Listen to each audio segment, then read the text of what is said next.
The most important thing is the paradigm shift. Breaking out of the status quo, removing your tunnel vision. What do you really want to do if you want to cater to humans? What do humans want? I don't think they have to be exceptionally good at something. They just have to want. They have to have the desire to. You got to keep up with the times. Don't get left in the dust, because somebody said recently that AI is not going to replace our jobs. But if you're not using AI, someone else is going to take your job.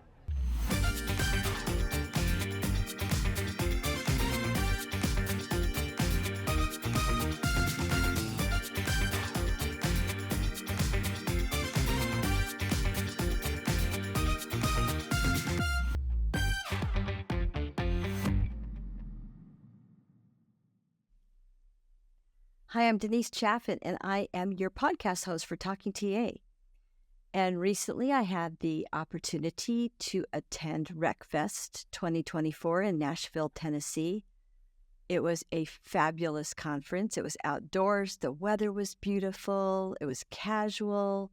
Someone said it was like Woodstock for recruiters. It was fun. I met some people I've met previously. I met some people I have actually interviewed on previous podcasts, and I had the opportunity to meet 15 new guests for our podcast for the event. One of the questions that I asked them, the question was, what skills do you think that we need to focus on as talent acquisition practitioners moving forward, especially with the adaptation of technology in our industry? One of the key takeaways that came out of the interviews was curiosity, a number one soft skill that we need to focus on as talent practitioners moving forward. One key takeaway that came from a lot of the interviews that I had was the fact that we need to actually embrace and get ahead of the technology. Otherwise, somebody else who learns the technology and embraces it more than we do is going to wind up taking our job. You know, a lot of people are afraid that AI is going to take our jobs. AI is not going to take our jobs, and it's kind of a collective opinion around that from all the people I've met with. But people do agree that those who learn the technology and who stay ahead of it, there was one comment that was made by Adam Meekoff, and he said that from a tech standpoint, we need to be early adapters to new tools. And everybody would agree with him. It came up time and time again. We need to stay ahead of it. We need to stay informed. We need to train ourselves. These were just some of the, constant messages that I was getting, from the conversations I had with people. It was very interesting. Also, we talked about tools and the pros and cons of those tools. And Bonnie Dilber from Zapier brought up a very interesting point about AI-generated resumes. And I want to bring it up because it's something that hasn't really come up too much, but I think it's going to be a common conversation moving forward as we start using ChatGPT and Gemini. As we start using these tools more, candidates are going to become creative as well as, we are as recruiters. So we're going to have to kind of stay ahead of the curve. But Bonnie said there are, especially with bigger companies and with the massive number of applicants that are sending resumes into applicant tracking systems, we're going to have to now be watchful and look out for AI-generated resumes and be able to discern between an AI-generated resume and an authentic resume. So now we're going to need to develop soft skills around the communications and the questions that we ask candidates during interviews so that we can determine whether the skills on their resumes are actually skills that they possess. So I'm glad, thank you, Bonnie, for bringing that up. It's going to be a topic of conversation moving forward. Starting there, lower budget tools, let's see what happens there, and then move up from that perspective. Stanislaw Wazowitz from Scotty AI Technologies said we need a complete paradigm shift. He said we need to break out of the status quo. We need to remove our tunnel vision He said that as humans, we want a hyper-personalized experience. And great note, great input, because we need to focus on that. We need to focus on not just receiving a hyper-personalized experience for ourselves, but also providing that same experience for candidates that we interview and for the people that we are supporting. We should be providing everybody with a hyper-personalized experience. There were a number of people who also had mentioned that we need to be looking at employer branding. Amongst the interviews that I had, and also just with people that I spoke with at RecFest, and in some of the podcasts that I've had, podcast interviews that I've had recently, I love what Jody Simon at Regent said. As recruiters moving forward, or as TA practitioners, we need to know the company we're working for. The best TA professionals out there are people who really know the company and know how to bring people into the company. And her perspective around that was very refreshing, because honestly, for years, I have been on a soapbox about this. In fact, when I have trained recruiters over the years, I have often told them, before you ever get on the phone call with a hiring manager or with a candidate, you need to investigate the company. You need to learn about the company, when they started, why they started, if you can find that out, who the executives are, where they came from, what are their backgrounds, why is the company around, what is their product, what is their service, who are they selling to. So this type of information is so valuable. And the more we know about a company, the more excited we get about the company, right? And then we can take that company and pay it forward to the candidates that we're interviewing, because that's really going to be, I think, one of the top skills that we need to look at moving forward, because I think that it will help us to evolve as recruiters and as TA practitioners. Jonathan Lerman from a company called Stored brought up the fact that we need the ability to demonstrate the value of AI tools. One of the comments that Jonathan made was how to determine if a resume screening tool, for example, will be effective. He talked about different tools, of course, during our conversation, from automated sourcing to ATS, chatbots, relationship management platforms, and how those tools will translate into dollars and cents for a company. How will these tools move a business forward? But then in particular, we kind of dived in a little bit on resume screening tools. And I'm glad that we did, because that is coming up over and over again. Resume screening tools is going to be a conversation moving forward. As companies are utilizing their ATS more effectively, and they're adding on software to the ATS to help their ATS and their teams to be more efficient, one of those tools are resume screeners. However, based on conversations I've had recently with other people, including a book author for the algorithm, Helge Schellman, resume screeners are still a very controversial topic. So we have to be very careful about the resume screeners, because they can screen out some very good candidates. There are a lot of candidates out there who do not know how to write a good resume. So we need to be very cautious about that, and about those resume screening software platforms that we purchase and utilize for helping to sift through the thousands of resumes that are coming into an ATS. Yeah, people are inundated with resumes and trying to keep up with the flow of applicants. Yet at the same time, having a resume screener just sift through a lot of resumes, there could be some great resumes that are overlooked. So we want to make sure that we are really focusing on that. We still need the human eye, and this is one of the soft skills too that we need as practitioners to reinforce with the companies that we are supporting or working for, to make sure that we have the final word on the resumes that are being pushed through the resume screeners before they are actually kicked out. Because there are some probably gems in the rough, if you will. And I say that because a lot of people do not know how to write a resume. But that does not mean that they're not qualified or great candidates for the positions that we're trying to fill. So Jonathan, thank you so much for bringing up that conversation. And again, I want to thank all of my guests. It was a fabulous conference. There were some great takeaways. I want to continue the conversations as we move forward.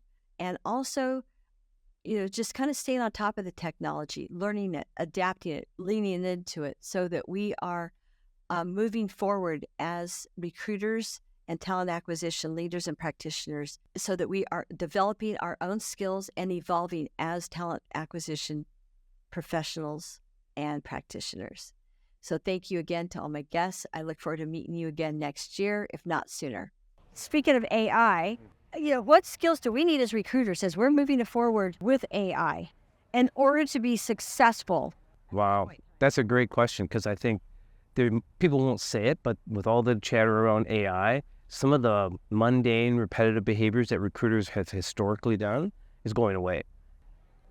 The biggest skill you need is curiosity. Recruiters need to be curious. If you want to continue to recruit the way that you did 10 years ago, you will be one of the recruiters that AI will replace. But what's funny is we've all heard it. If you're in TA, everybody says AI is going to replace you. It's not going to if you embrace it and use it. And that's what half the battle. I was just talking to a friend that is a founder of an AI company, and he's like, that's one of the things I have to educate people is this isn't here to replace you. This is here to enhance you. I don't think they have to be exceptionally good at something. They just have to want. They have to have the desire to. You got to keep up with the times. Don't get left in the dust because somebody said recently that AI is not going to replace our jobs. But if you're not using AI, someone else is going to take your job. If you've never heard of the tools that are out there or the Chrome extensions that are out there for being able to do everything from getting contact information to being able to anonymize your searches so that you're getting people based on their skills, not on their ethnicities or what college they went to or things like that. I think that's going to be vital. Be the early adopter to it. Tech is, if you think about how far we've come from the original where you used to have resumes faxed to you or just having a phone book in front of you to how fast we've come to AI being involved, everybody goes, it's been a long time. It's not really a long time. So we need our industry to be early adopters of understanding that tech can help them. Don't be scared of it. You gotta be as efficient as you I think that's a possibly really can good be. point. That's a really good point. Yeah. Somebody else will replace your job. Yeah, someone that can do everything you're doing, but they're doing it faster. They're doing it better. They're providing better content because they're getting help and they're saving their time. They're providing better candidate experience. They're sending better messages. My thing too is people are way too wordy. So I'll take something that I'm going to send out in an email and I'll put it into AI and say, condense this, make it sound better and condense it. Because people have the attention spans of gnats. I absolutely do. If I open an email and there's a lot of words, I'm immediately like, oh, can you just bullet point this for me? Which actually AI can do, Copilot can do. I can just say, summarize this email, and put it in bullets and summarize what this email is saying. So you can do a lot with AI. And it's being creative and coming up with different prompts to ask the computer different things. But the one thing I always tell everybody is it's a tool. It is not meant to make any kind of decisions whatsoever. I look at it as a virtual assistant. Yeah. Right? If I need to get some ideas going, instead of banging my head against the wall and going to Google and finding a lot of false positives in my searches, you go there, you tell it what you want, and you do it. There are people that are kind of that intellectually curious. I went to a session this morning, I think it was Peter Cotton did on like high performance teams, and he talked about recruiters needing to be intellectually curious. But one of the challenges with people that are is like running after the shiny object, right? So, and I could be that way myself. I love tools, right? And I'm like, I want to try all these things. But in reality, like sometimes it's not an option to run after all the shiny objects. And you really kind of just say like, where am I right now? And what can I leverage? So I think there's actually a lot of stuff that isn't big budget, isn't splashy, like super crazy AI, but can actually automate a lot of administrative work that goes with recruiting. So maybe start there. You don't need to be a stenographer anymore. You're no longer a note taker. If anything, you should be having AI do all the recording of your interview, sending those recording notes to either the hiring manager for you to review later. I was listening to a presentation yesterday and we were jokingly saying, if you have 8 interviews during the day, and then that's 30, doing note taking and then the time afterwards to kind of digest what the heck happened. Otherwise, you wait to the end of the day and say, what did Denise and I talk about? And what was the salient points I wanted to take to the hiring manager? So technology is going to help with some of that mundane, repetitive, but also allow us to bring the human into the conversation so I can focus on you and not on my questions. And then too busy taking time to write down your responses when I should be really listening to you and using that as a prompt for like, well, what's the next level of this conversation? Or what are your apprehensions about this role? How is this job not a good fit for you? So we rarely have time to go into some of the matching, mismatching, and into values and aspirations.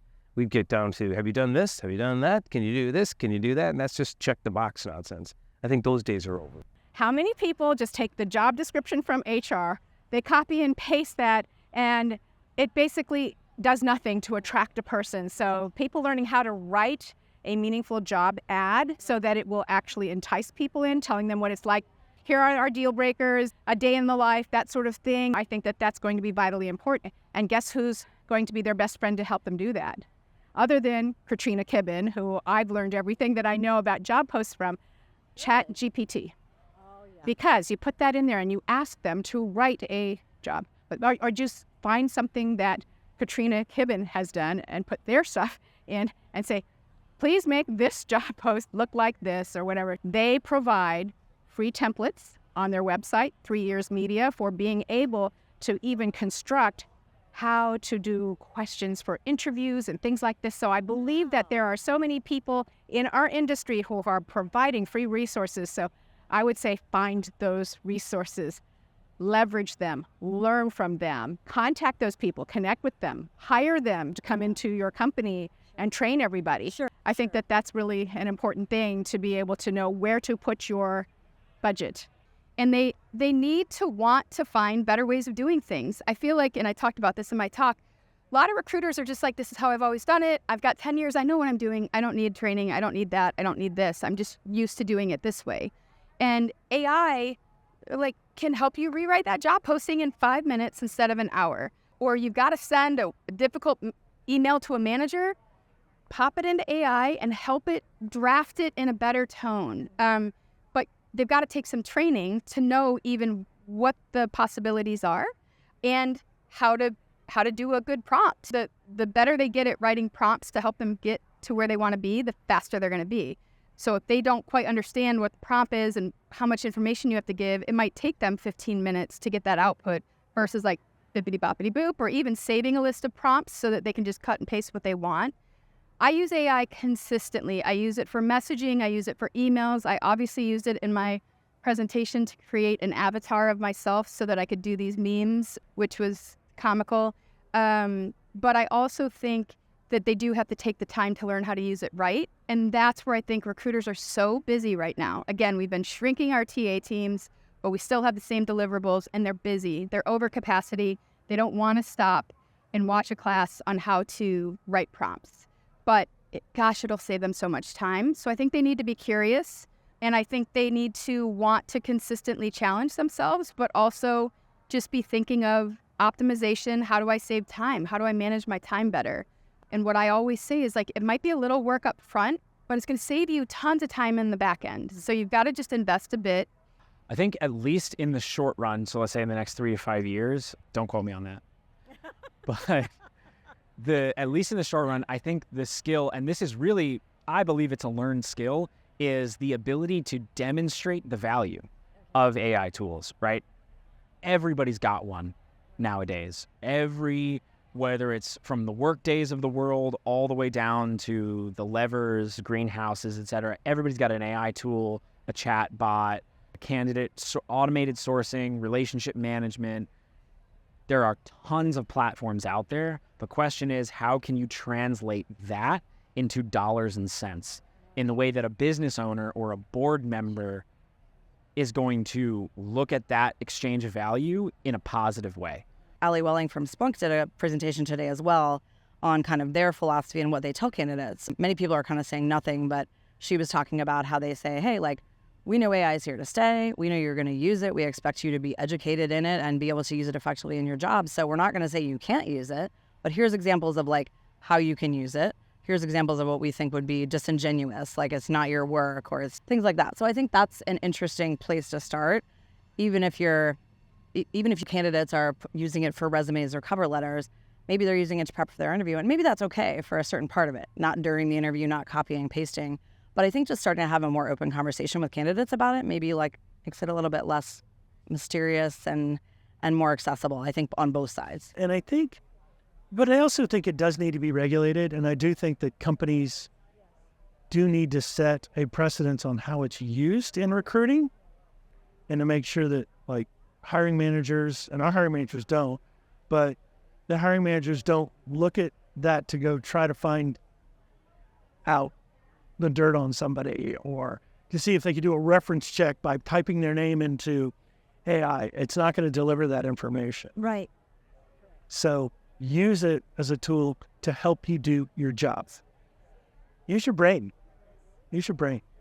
Plus, I've been reading too about the unconscious bias of some of the AI tools that are out there. Well, there's a ton. Actually, someone was just giving at the Disrupt stage, someone was talking about doing an exercise with a team where you have everyone write their own resume, take the names and companies off and exchange them, and see who would hire the person that they received. And you'd be surprised how many people wouldn't even get hired at their own company based on the contents of their resume. So if human beings with the context can't even figure out whether or not the resume is good, an AI tool is not going to be able to either. So there's the resume stripping thing. There's still a lot of growth in that area, I think, for that tool to be really effective. Right. And that's why, too, I think that we still, as humans, have to come in and kind of do that final review. So I think a lot of recruiters are probably under-resourced. I think if companies are kind of staffing and resourcing their talent acquisition team the same way they did 3-4 years ago, then they're actually asking those people to do a lot more work than they were 3-4 years ago, even for the same number of roles. When you're dealing with the volume of applicants that places are dealing with nowadays, at least stored, we post a data analyst role, we're going to get 500 applicants in 5 hours, right? So with one full-time recruiter, how do you handle that volume? So I think that those recruiters who like to evolve and they like that new challenge, intellectual curiosity is something else that we'll talk about. How can this help me focus more on the humans? How can this make me a better recruiter? I think it's more on the soft skills than it is anything else, and that's not just recruiters, it's also in the job market. I'm seeing a huge shift. Like for us, we hire a lot of developers, we hire a lot of AI consultants. I can train them and I can test them on the tech, but where we suffer when we're working with our clients is the lack of critical thinking, the lack of consultative skills. Those soft skills is what's killing a lot of those of us that put talent with clients. That's where our weak spot is. So like for right now, I'm working on an internal program to train our developers to be more consultative, use critical thinking, to think ahead, because that's going to be our differentiator versus somebody else that's getting a project that just has developers just doing the work. We don't want to do the work. We want to become the work. We want to become that partner. Because the applicant volume is so much higher. There is so much more. I think this AI thing has everyone talks about it, but there is now this cycle. Applicants believe candidates are using AI. AI is coming out for candidates. So you're getting flooded with these AI generated applications that you have to sort of be able to figure out. And I've seen some get through, and I manage our recruiting team, so I can kind of see, and sometimes I will see, this person that we've moved to a hiring manager, actually their entire application was clearly AI generated. Now they might have the skills, but I wonder, do we dig into that? Or because they didn't actually write any of this in that application. It was all AI generated. And I think we have to get better at discerning that and then figuring out what is our point of view on that? Are we okay with it?